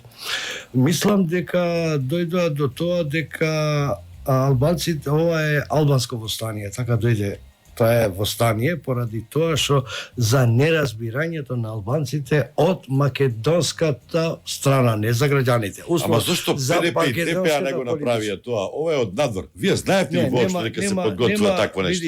Затоа што има теорија дека тие што беа припадници на УЧК од Косово отидоа после Медведжа и Бујановец. Па таму имаше интервенција на српската полиција, на српските безбедности сили, па од таму Па и таму имаше договор. И таму заврши со после договор. тоа дојде ова Македонија. Се прели целата работа. Па да, сега види. Вие имате ли информации дека ќе се случи такво нешто? Почна со Арачинова, со убиството Не, на почна полицајци. со Танушевци, со убиството на земјоделецот во самото село од страна на полицијата. И тука почна тоа им дава повод. Знаеш, види, јас ти реков дека тогаш ги сватија малку подруго работите македонските политичари. Мислеа дека они се патрони на тоа земја и вие другите сите треба да бидете слуги. Меѓутоа, тука тоа се случи со убиството на Џафер или не знам како се викаше земјоделецот што работеше во нива и од страна на граничната полиција или караулата, не знам како, убиен човекот и од тука стана и првото појавување на она е во Танушевци. И тогаш не дека не сме знаели дека нешто ќе се случи, меѓутоа не ги познававме луѓето. Кој ќе биде, како ќе биде. За Ахмети вие претходно бевте слушнале? Јас сум слушнал за Ахмети, дека он беше Косово. од движењето за некоја марксисто-ленинистичка, енверистичка Или група комунистички, да. Комунистички, ние сме биле секојаш во посета на нашите луѓе, нашите што работат во странство, во Швајцарија посебно во Швајцарија сме биле и тоа здружени и ПДП и Демократскиот сојуз на Косово, дека таму живеат. Дали сте го сретнале претходно Али Ахмети? Јас не сум го сретнал, а он вика дека не сретнува дека он бил во тие собири, меѓутоа они биле спротивставена група, дека они не верувале дека во ПДП и во Демократскиот сојуз на Косово него сакале да формираат нешто своја партија и така натаму, дека они били левичари. Секогаш ние Ругова и ние ПДП сме биле десничари кон центар. Десно кон центар и тука била таа разлика идеолошка, програмска и така натаму. Меѓутоа кој придонесе за 2001 година, нити оружјето од Албанија, нити надвор придонеса самата држава, власта која држеше тогаш ВМРО ДПМН на Лјупчо Гергиевски и ДПА. Тоа да биде сигурен дека ова се случи во тоа време. И поради погрешната водена политика од овие две политички партии, не знаејќи што е држава, они мислеле дека државата е еден дуќан мал или голем, каде може да се цица се, ама да не се дава ништо. Значи државата е малку подруго, не може Зашто е прашав ова? Затоа што деца од улица да ја водат државата и денеска им сугерирам на политичките партии. Немојте, ние сакаме младите да бидат и светот останува на младите. Меѓутоа, немојте да ги подценувате луѓето кои имат искуство, кои придонеле, кои знаат да водат, да имат визија за иднината на граѓаните на државата. ова знаете зашто ја прашав? Скејат излезе Златко Антич што имаше по тоа име беше досие излезе заедно за Ахмети дека работа за Па он српска после удба. тоа го Тоа што тие ги фрла по дворови досија. Не, да. Тоа беше некоја ујдурма или не знам што. Меѓутоа самиот Антич ја го видов во една емисија кој кажа дека тоа било нешто наместено. Он самиот кажа, дали е точно или не знам сега, не знам кога изборува он точно, кој ги предава или кога демантира. Ја не знам сега, нити го знам, ама што сум читал, меѓутоа историјата ќе покаже за тоа. Меѓутоа не верувам дека има такви работи, меѓутоа се е можно, ама Кога тие, беше- ја мислам дека беа лажни, не беа институционални, тие беа документи дадени под рака. Не викам за Ахмети во случај, за кој да било може да се подготвува се и сешто, меѓутоа треба да има за се факти. Кога почнаа првите контакти? ПДП беше вклучена, првата комуникација со представниците на на УЧК. Сам во Призрен имаше Косово, во Тирана одевте ПДП и ДПА. ДПА во почетокот немало никакви контакти. Со поради тоа што беа љути противници. Вие ги знаете изјавите на ДПА тогаш против УЧК, за разлика од изјавите на ПДП кои го поддржувале. Поради тоа што ПДП не дека поддржуваше војна, поддржуваше да се подобрат условите на албанците во Република Македонија со политички инструменти. И сакаше да ги убеди дека војната не е опција. Опција е, без разлика што излегува на планина, представниците на УЧК, ние пак инсистиравме дека опција е пак, утре пак ќе седне. Затоа да не одат животи млади, без разлика од која страна, дај да седнеме, да разговараме, да најдеме заеднички јазик и ние како ПДП сме придонеле многу кај меѓународниот фактор да се влијае и кај нив, и кај нас, дека ние бевме легитимни избрани од народот. Меѓутоа силата беше во УЧК, во тогаш, не беше кај нас. Првите контакти вие ги направивте со... Да, ние сме ги имале од почетокот контактите и со меѓународната заедница исто така сме влијаеле да дојде до седнување на двете страни за да можеме да ги отстраниме сите дилеми и да не настане поголем хаос. Тука придонел дал многу за стабилизирање на состојба и господинот Трајковски, председателот на Република Македонија. Вие бевте како курири само, пренесувавте ставови на ние не бевме Ахметина, курири, на или разговаравте, воопшто не сме го играле таа улога, поради тоа дека ние не сме курири. Курири меѓународна заедница има колку сакаш може да прати и да соработува, он не дека не слушаше нас, па беше притисокот на меѓународната заедница. Меѓутоа ние дававме предлози како искусни политичари како да излеземе од ова состојба која сме навлегли со наша желба или без наша желба. Не знам која била желбата нивна и така натаму. Тоа биле вашите предлози. Кои беа првите нивни предлози? Првите нивни предлози со притисокот што го има од САД и од Европската Унија, они сакаат да седнуваат да заврши војната. И јас ќе ти кажам едно нешто. Тука има тогашната влада на Република Македонија има голема грешка. Прво, настана калето во Тетово. И она го напушти калето, влезе македонската полиција, војска и така натаму, нели после едно време. Меѓутоа албанците од Тетово не смеа да доаѓат во Скопје. Ги малтретираа полицајците пред Сара или во самиот Сара и пред Ѓорче кај Сара кај мостот.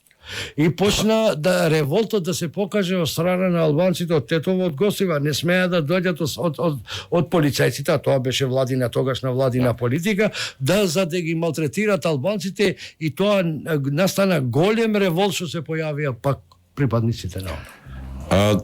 Маријан Ѓорчев, поранешен пратеник, министер, дел од преговарачкиот процес во Охрид, заедно со Доста Димовска, Јупче Георгиевски. Ѓорчев, како сте, добри? Добро е, благодарам. Кратко само, неколку прашања како сведок, на кои нови моменти можете од денешна 25 годишна дистанца, перспектива, да се подсетите за преговорите за рамковниот договор во Охрид? По столе овој моменти немаше. Можам само да кажем дека можам да се посетам на она што беше карактеристично како нешто што е забележливо кај сите политички чинители, четирите партии ВМРО, ДПМН, СДСМ, ПДП и ДПА, беше неизвестноста, загриженоста, што ќе се случи околу оно што се случуваше во Република Македонија со конфликтот и после преговорите кои што беа мощни, многу тешки, би рекол непријатни, затоа што клучниот фактор кој што беше предизвикуваш на сите тие немили сцени во Македонија беше надбор од преговарачката маса. Тоа беше подосна формираната партија ДУИ, Демократска за интеграција, кои што најпрво беа прогласени од Џорџ Робертсон, генерален секретар на за терористи, а потоа стана нели борци за човекови права и граждански слободи. Така што немаше многу. Атмосферата беше напрегната, исполнета со секојдневни информации за жртви, за страдања, како од војните лица, припадници на Денсовството на армијата на Македонија, така и цивилни жртви од сите тие кои што беа во македонски граѓани и припадници на македонската нација и македонци со албанска етничка самосвест. Едноставно беше многу напрегнат. Ѓорчев, рамковниот договор изнудено решение кој ја спаси Македонија од поголема војна или можеше поинаку и подобро да се договориме за едината на Македонија? Па секако дека изнудено решение, затоа што прво беше, пак ќе кажам, пак главниот причинител на сите неволи во тој момент беше надбор од преговарачката маса, беше беа во воени униформи приводниците на ОНА, така што после она што случи на Карпалак и Јовотински Бачева, последните два поголеми инциденти пред припадниците на македонското гражданство со полицијата, упати на тоа дека мора да се најде некое решение кое што во секој случај не беше пожелно за сите македонски граѓани, зависно дали припаѓаат на македонскиот народ или на дел од македонскиот народ, како се формулираше, но во секој случај тоа е еден во моментот архивски документ кој што беше целосно преточен во уставот на Македонија во август месец со 15 амандмани и според мене тоа е сега еден архивски документ кој што нема никакво значење, а се што треба да се дискутира за човековите права и граждански слободи како права или обврски на сите граѓани на Македонија кон државата е веќе уставна дебата, полемика, уставот работот на македонскиот правен систем и така треба да се гледа како тоа треба да се. Поред мене тоа е еден анахрон, би рекол рамковниот договор анахрон документ, хронологија чиста која што повикувањето на него само може да отвори на тамошни дилеми како треба и понатаму да се развива македонската држава. Дали во тие преговори во Охрид кај што бевте и вие се зборуваше за граѓански концепт како опција, граѓански устав, која денеска се актуализира апропо блокадите од Бугарија? Значи, не може да биде концептот за граѓански устав, иако имаше некои навестувања од тогашниот претседател на Република Македонија господин Борис Трајковски и тимот околу него, меѓутоа самата создадена атмосфера, борба за индивидуализмот, за човековите права и граѓански слободи, така наречени, како што подоцна беа нарекувани, беше значи една, би рекол, атмосфера која што не можеше да доведе до граѓански устав, затоа што беше борба за оно што представува културен идентитет, значи етницитетот во Македонија и широко во Европа како представува пред се културен идентитет на длабоко национално ниво. И кога тој ќе се префрли од културата во политичкиот систем, во администрацијата, во вработувањата, тој има смисла ако се однесува на посебноста на културната припадност кон одредена етничка група. И само може да биде ефикасен ако се гледа низ културен идентитет, низ традиција, низ вредности, низ оно што представува иманентно за етницитетот. Ако тој се префрли на политичко поле, тогаш не може да има ефекти, така што затоа не можеше во Македонија граѓански устав да се на некој начин проектира, затоа што и преговарачите, меѓународните посредници Пердју и Леотар има на некој начин пред себе си задача да ги исполнат на некој начин барањата на она група воена која што беше по планините за да може да се дојде до некакви права на етничките заедници и пак ќе кажам индивидуални човекови права и гранични слободи кои што никогаш не може да се дефинира до каде е границата на правата, а каде почнува границата на обврските на сите македонски граѓани. Грчев, уште ова прашање, што ќе учат нашите деца за 2001? Што беше тоа? Како ќе се договориме? Ќе ни треба нова историска комисија? Беше агресија? Борците на она за албанците се херои, за нас се терористи. Што беше тоа? Борба за човекови права, надворешна агресија, за територија. Уште тоа или да оставиме историчарите после 20-30 години од дистанца. Јас од моја головна гледање како човек кој што бе таму присутен, значи можем да кажем дека мора да гледаме во еден контекст. Ние не можеме да се викаме само наши документи, да се повикаме, туку ќе ги повикаме документите на Џорџ Робесон, кои што донесат продаже дека тие кои што дошле нелегитимни вооружени формации од територијата на Косово, кој што беше меѓународен протекторат на Уединените нации, се терористи. Право беа нелегитимно вооружени, второ нивните комуникеа во странство упатуваат дека имаат територијални барања, да се маркира границата каде што живеат македонци албанска етничка самост. Така што во тој контекст сигурно дека беше агресија од меѓународен протекторат и второ имаше за тенденција за така кажам маркирање на територија, така наречената Илирида некаде која што беше тогаш поставена, а потоа се премости, нели се направи еден байпас да премине во борба за човекови права и гранични слободи, кои што веќе во Македонија се водеа. Јас бев во таа влада која што веќе со ДПА, па и со ПДП отвори дебата за образование на високо ниво на албански јазик, за символите користењето, за знамето, за употребата на сите оние, би рекол, важни работи во етничката политика, така што немаше никаква потреба од една таква агресија од туѓа територија, независно што беа и припадници поранешни генерали како Газимо Стреми во поранешната југословенска армија но имаше и луѓе кои што живееле во странство, кои што не беа македонски државјани, луѓе од Косово. Така што не може да се толкува поинаку, освен ако го гледаме и стравот на оние македонци кои што беа припадници на албанци, кои што беа припадници на ПДП и ДП, што ќе се случува со одината политичка и ниве и дека ќе мора да се приклонат кон некоја формулација политичка борба која што ќе биде сега ќе ја водат други политички чинители во нашата македонска држава. Така што за мене тоа е очигледна агресија од меѓународен протекторат за кој што меѓународната заедница не даде доволно објаснувања зошто не го спречи тоа при постоење на 50.000 војска на Обединените нации на територијата на сегашната држава Косово, која што Република Македонија призна. Благодарам. Маријан Ѓочев, продолжуваме понатаму. Имаме ли слушател, режија? Добар ден, ве слушам, ако сте на линија. Ако сте се уште на линија, зборувајте, ако не... Аха, си слушал. Весели, тоа е тоа. Го слушнате Ѓочев? Го слушнав со тоа што некои работи не ги кажува како што, иако беше искрен на неколку кажувања, меѓутоа негде јас само се спомнам еден пример. Последниот ден кога е подпишан ранговниот договор во Охрид беше со граѓански концепт. Не се спомнува во преамбулата на амандманите што произлегуваат од самиот рамковен договор, во делот на преамбулата не се спомнува ни македонскиот ни албанскиот народ, него пишува Република Македонија, држава на низините граѓани. Точка. Без разлика на етничка припадност, на верска припадност. И со тоа се согласија и Црвенковски, се согласија и Црвенковски, и Георгиевски, и Мери, и Џафери, и Трајковски, и олеснувачите, како што беше господинот Пердју и Леотар.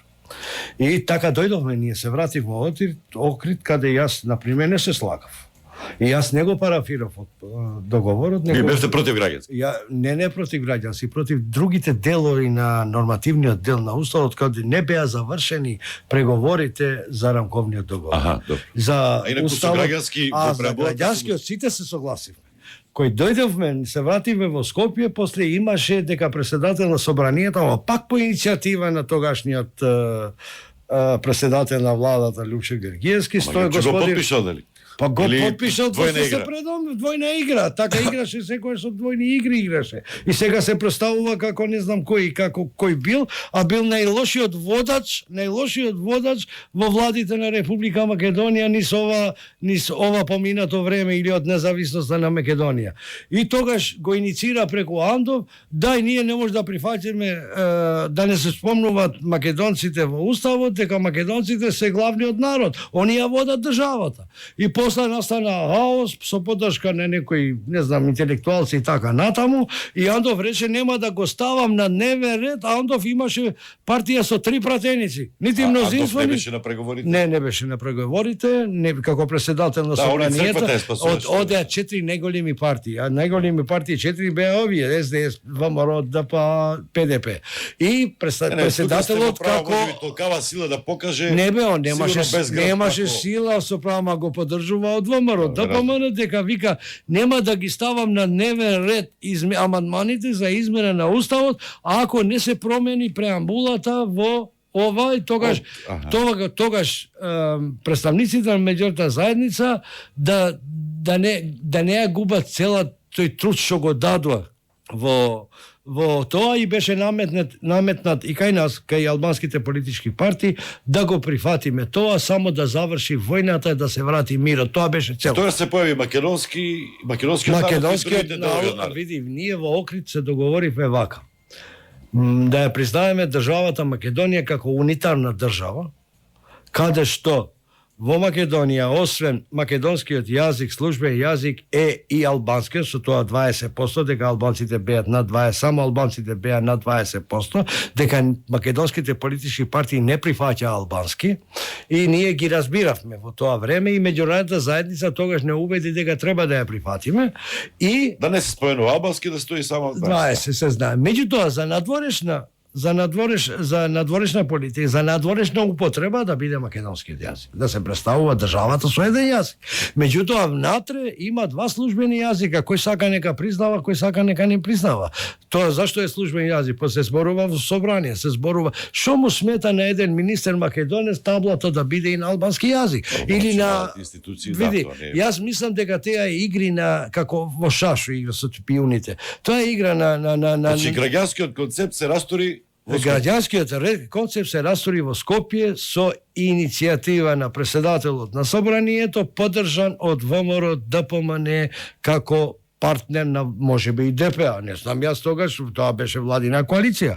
Јас не ги знам натрешните тогаш бевме и ние внатре. После Вие бевте во Окрит се согласија сите граѓански концепт на државата. Државата Македонија, држава на граѓаните на Република Македонија. Дали ваков предлог имало првиот устав која се носише во собранието? Не. Значи на независност? Не. За граѓанско? Не. Дека беа се осеќаат тогаш македонците многу јаки, дека има дали на бугарите им е нудено, тоа мислам дека Горчев сега не го прашав, го има кажувано, им е нудено да бидат исто делови од народ 2001 како албанците. Воопшто не е разговарано. Србите. Воопшто да беше, ќе ги ставеа. Како ги наредија сите? Нема, одбиле бугарите, одбиле.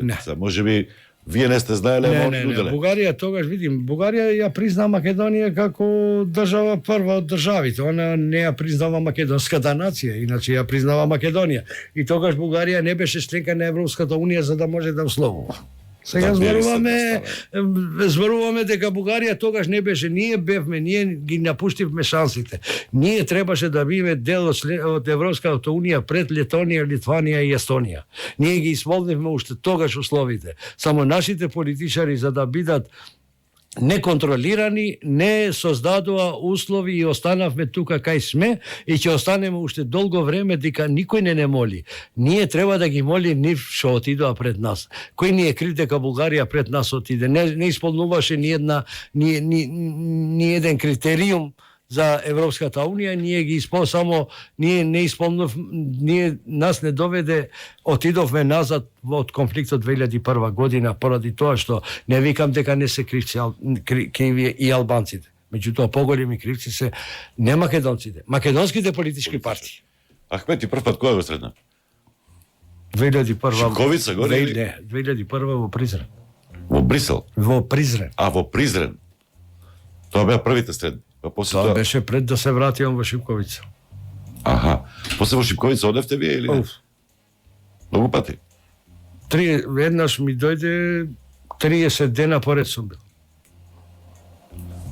Просто во функција на преговори. Во ноќно време. Тие пунктови се трга, све се знаеше со безбедност. Немаше веќе пунктови. Имаше само еден пункт во излезот за кај Шар планина, ама тој пункт веќе дојдова во преговори со после рамковниот договор. Тој пункт се составуваше од полицајци македонци и албанци. Резервисти зедоа албанци тогаш, дека немаше во полицијата албанци, и зедоа резервисти и ги приклучија кон МВР, и тие пунктови веќе ги чуваа резервистите и македонци и албанци. Ама еден пункт имаше. Тогаш веќе само полицијата во Тетово имаше таков договор помеѓу тие стручни, јас не ги знам, тоа е стручна работа. Во овие делови нема да влагаш, во тие делови ќе влагаш и така натаму. Имаше една поделба, беше мирот уште до 2003-та. Беше така, меѓутоа после се. Дали имаше после. А јас сум бил 30 дена поред сум бил таму во куќите кај што живеел, ама тоа беше веќе после рамковниот договор. А пред рамковниот договор сум бил во Призрен. Во Призрен. Тогаш, како политичар, не размислувате малку себично да се приклучите на неговата партија, знаете ли дека ќе формира партија и дека ќе учествува на изборите? Многу мина, па ПДП, зашто исчезна? Многу мина од ПДП отидува во ДУИ, тогашната формирана ДУИ во 2000. Да. Јас не отидов, дека јас пораснав во ПДП. Јас кариерата ја градев. Бевте лидер на ПДП. Да, и пораснав во ПДП и целата кариера ја градев преку ПДП и на крајот бев и председател на партијата за демократски просперитет. Имавте тешки изјави против ДУИ, дека ви зема гласови. Да, по гласови сите наши членството. Не, ја обвинувавте на нефер начин на Не, тоа беше, види, тоа беше една револуција, луѓето мислеа дека ако одат тамо ќе све ќе ги реализират. Дека политичките партии може да станат се и сесто, меѓутоа не е така, меѓутоа нашето членство го направи основата на ДУИ. Ама самите отидоа, не дека ние сакавме. И сега јас како последен председател на ПДП, јас сега да одам да бидам слуга во една политичка партија каде нема да се слуша мојот збор. Секој ДУИ се обидува да ги украде на еден нефер, насилен начин гласовите од Така беше. Така беше и било така. А иако многумина наши функционери отидоа во ДУИ. Еве ги имаш ти разни министрите биле во ДУИ, во владите на ДУИ, меѓутоа мене не ми личи веќе, не ми личеше и тогаш, ова е пред не знам колку години, 15 години, мене не ми личеше таа партија што ме храни, таа партија што ми ствара кариера, таа партија што преку нејзе јас остварив овој рейтинг што го имам денеска како пратеник и така натаму, меѓутоа јас не отидов во друга политичка партија, сум имал понуди од многу политички. Уште стоите за таа изјава дека ДУИ ќе се распадне ако си отиде Али Ахмети? Сега веќе Али Ахмети не јавува дека... Јас мислам дека во моментот кога ќе оди Али Ахмети, ДУИ ќе се распадне не на 2 парчиња, него на 5. На 5? Да, јас ти кажам. Толку беракли има за лидери? Таму шо нема. Таму шо нема. И единствен кој ги држи тие така, тоа е Али Ахмети, поради дека он има голема почит и во Косово, и Албанија, и Македонија, и он само може да држи таа партија, а ако утре оди Али Ахмети, таа партија нема ни да обстои, ќе се сварат не знам колку партии. Таму има левишари, таму има десничари, таму има... Што нема? Ален Лероа, после тоа дојде. Франсуа Леотар, мислам дека е покоен. Да. Со него имам правен интервју, немаше никакво обезбедување, еден поситен човек, Да. беше, ама издаде многу голем професионалец на споредната Леотар? врата во собранието. Джеймс Пердју, после тоа стана амбасадор во Софија и он е покоен. Јас имам правен интервју со него во старото седиште на американската амбасада и го чекав таму, а медни жолти беа фотеи, и дојде со извалкана кошула од манџа. Он дојде од Идризова, каде што беа сместени Те ги кершеше представници танирите. на Да. УЧК на она, и он реагираше заради неквалитетната храна што им се даваше. Сеќавам. Како и многу денес што се дава. Никогаш не била подобра. А не, демек намерно на отише од Добро, УЧК. он тоа го направи поради тоа што он сакаше равноправност и во затворите. Меѓутоа ќе ти кажам едно за Пардју. И нека знае македонската јавност и граѓаните на Република Македонија. Денот кога стана Карпалак, Да. ние одевме секој ден во Охрид. Во вилата Билјана, под председател, кај председател Трај, таму се одржаа преговорите за рамковниот договор. И стана Карпалак и утре дента одиме ние во Охрид, прва делегација што бевме ние од ПДП, гледаме никој нема. Ни конобар да ни даде кафе. Вода имаше една чешма надвор, пиевме вода, сабале, без рана, без кафе, без ништо. Втора делегација дојде ДПА. Кај се овие ВМРО, СДСМ и ова Трајковски представниците на председател? Нигде. Ги чекаме неколку време, нема. Гледаме по ресторан, ние бевме надвор, гледаме во ресторанот, ништо нема, никој жив човек нема. И тие сокриени во собите таму или не дојде, не дека живеа тие ноќот, јошта председателот тука го поминуваше или на друго место, Бранко негде друго, Лјупчо Гергиевски имаше вила во ВМРО, Владина, не знам што, а ние патувавме и ДПА и ПДП патувавме секој ден, некој ден останувавме во Струга или во Охрид, во отелот, повеќе во Струга. И идеме тој ден, а ние требаше тој ден да разговараме за Тетовскиот универзитет, за правичната застапеност во полицијата и во некои други институции, за Тетовскиот универзитет, за дека преамбулата веќе завршена граѓански. И гледаме нема никој. И на крај излезе прв Бранко Црвенковски со Шеќеринска.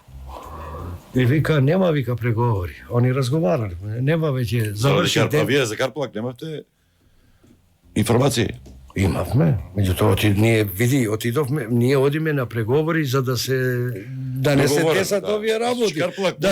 Целта беше да излеземе пред јавноста дека е постигната согласност и договор дека веќе да престанат пукањата. Карпалак беше закана да пропадне се. Не знам кој го направи тоа е друго, уште денес нема разјаснати околности околу тоа и вика не одиме, вика, не продолжуваме веќе со договарањето, ако сакате, вика, прифатите ова или не. Како бе, ние сме тука за тоа да преговараме, да дојдеме, уште 2-3 дена имавме рок, за да може, дека немаше да се случи тој ден подпишувањето. Бранко вика, не разговараме. Излезе Лјупчо со Ѓорчев, знае многу добро, и доста Димовска покојната, и вика, ние не разговараме. Вика, денеска треба да заврши како што е договорот до сега. Неќеме ни еден сантим, стана, вика, Карпалак, а пред тоа стана и прибандниците на она беа убиени во Газибаба. Ние не направивме проблем. Командант Тели и компанијата, 4-5 души. Ама ние не рековме нема да преговараме. Тие работи може да... Им викаме, чекаме, и пред 2 дена беше ова, меѓутоа ние продолжуваме. И Трајковски со своите представници, мисли, че ни беше Пендаров и Никола Димитров. А Пендаровски знам дека беше, ама Никола дали, не се сеќавам сега, добро. И излегува, вика, не продолжува. И ние, нас ни беше председател Имери Мери, јас, и Насе Зибери, ги земаме тачните, излегуваме да дојдам до Пардју. Затоа сето ова го раскажувам. И излегуваме од вилата Билјана да одиме во Струга да јадеме. И нема преговори. Кои ќе бидат спремни за преговори, ќе продолжим. И там пред врата, на главната врата во вилата Билјана, ние од позади излегуваме, он на главната врата ти излегува господин од Пардју. Кај одите вие? И нашиот председател вика, одиме, овие не сакат веќе да преговарат, Вас не можеме да ви најдеме, да ви кажеме, ама ќе ви кажевме телефонски, ние одиме во Струга да си поминеме време дотека тие се спремат за да можеме да продолжиме. И господинот Пардију вака ни рече. Ајде, вика, еден чекор мрднете од тука ако можете. Ако можете. Ако смеете. Ако смеете. Па зашто, господине Пардију, ние бараме да продолжат преговори. Вика, денеска заврши преговарањето за рамковниот договор, вика, денеска се потпишува дека ќе се разгорува ситуацијата во теренот, стана Карполок, утре не знаеме што ќе стане. Ако денеска не излегуваме пред јавноста да кажеме дека ова е завршена работа, ние сме договорени, доле смирете се, све окей. Денеска мора да биде. И ние се вратиме назад и преседателите го потпишаа договорот, меѓутоа со граѓански концепт на делот на преамбулата. Меѓутоа, ова беше за Пардију, да ти кажем, тоа што го спомна во Идризове. Идризово он таква улога имаше, Леотар беше помирен, европски представник, а он беше американски, значи покажуваше Робусен, булдожер, он покажуваше јачина и така беше, ако он не беше, тешко ќе беше. Мислам да завршуваме, кај се вие команданте сега? Командант Хоџа, Джезер Шекири имаше, Скопје. партија, пратеник беше. Да, беше пратеник. Беше пред 2 години актуелен, требаш советник да биде на Заев, па ти реагираш јавноста. Да, беше близок со неговата партија. Хисни Шекири, жив ли е дека е жив? И пензионер. Он беше, се одметна од ДПА, уотле отиде, јас го пуштав во програма. После, преку Дуи стана пратеник и така натаму. Сега неговиот син е сине, да. Пратеник во политика. Да. Од Влен или од... Од Влен, не од Тарамари. Алијанса за албанци. Зимо Стрени, Фазли Велију, Зимо Стрени, знам дека живее во Дебара, ама како, што не сум го видел. Фазли Велију живее во своето село Колари, во Кичево, скарани се со Ахмети? Па они се Вујко и внук. Колку се скарани, колку не се скарани, не знам. Меѓутоа, мислам дека од поодамна не им се односите, ама ја не ги знам точно. Не можам. Знам дека се среќаваат вака на тие годишнини, не знам кај одат, тоа е. Командант Лека? Лека е во Поле. Беше во ДПА? Тој беше само во ДПА. Беше 2 пати пратеник. Сега е во неговото родно село. Пред некој ден оженил синот. Да, од другите команданти, Тала Џафери. Тала Џафари го знаеш, пратеник. Рафи Салити го знаеш, беше... Масуси. Суси, градоначалникот на Тетово што беше активиран. Аз Велика? Да. Да. Не е активен, работи, има свој бизнис, собствена работа. Не ги гледам многу често, не ги гледам. Овие што ги спомна, не ги гледам. Тала Џафери што го гледам во телевизија, иначе. Завршуваме со еден мал квиз е Јупче или Бранко? За? Кој е за вас по-позитивна личност? За државата или за криминал? Како држава, како личност, генерално? Не, ако е за доброто на државата, Бранко приденал повеќе за државата него Љупче. Бучковски Бранко? Бранко. Бучковски е политичар кој не се држи на зборот. Груевски или Јупче Гергевски? Со Груевски Гергевски е најнепогодниот премиер што имал Македонија. Како економист дојде, како кој дојде експерт? Љупче? Не, Груевски. Не, зборувам за Љупче. За Груевски дојде како економист, меѓутоа првите 2 години од неговото владење он бил многу добар. Ја бев и тогаш во коалиција во таа и бил многу добар, после што настана не знам. Дали се измислени, не измислени, меѓутоа јавноста зборува. Заев Бранко? Заев е, не знам, трчи лаши. Што е од искуство? Да, од искуство. Сте соработувале, со Заев сте соработувале? Заев ми бил колега во собрани. Како пратеник беше? Пратеник. А со сите премиери сум разговарал и сум седнал. освен со Кристијан Мисковски, поради тоа што веќе не сум активен во политиката и ги знам сите како што биле. Кога споредите Мицковски со Груевски, например, со Па другите не го лидери на знам ВМРО Мицковски, тоа што го гледам од телевизија. Сега добро, Груевски има еден епитет дека е криминалец. Дали ќе биде ослободен од обвиненијата или не, и сега не можеш да ги Мисковски најмалку го познавам, поради тоа што не сум имал само по изјавите. По изјавите може да донесеш некој заклучок, меѓутоа конзистентни не му се и он ги менува секој ден. Абдјали Весели,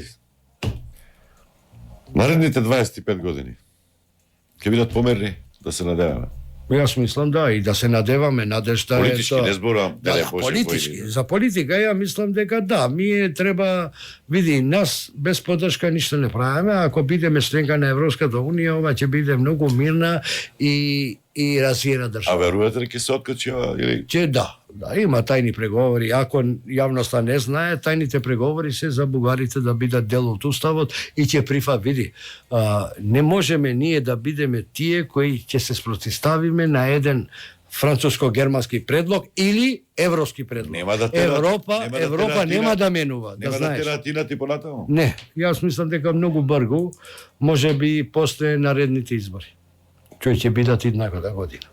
Абдјали Во Весели, почетокот на идната година и одма тогаш веќе знаеме дека Мицковски нема да се кандидира пак за претседател на ВМРО, ќе ги добие и овие избори во македонскиот блок, ќе ги добие ВМРО да помине дека СДС е за никаде и после ќе се случат сите овие работи што ти викам и ќе бидеме. Дали ќе бидеме дел, ние треба да исполниме и други услови, не само бугарите. Меѓутоа ние треба, до тогаш мислам дека вака ќе тераме, а се водат тајни преговори дека ќе прифатиме. Не се водат. Ветувањата се дека ќе прифатиме, ама нека поминат и знаете како е македонскиот менталитет, балканскиот менталитет, европјаните не сваќат за тоа. Они знаат дека ние сме многу емоционални, многу на некои работи кои не треба да бидеме, ама еве сме.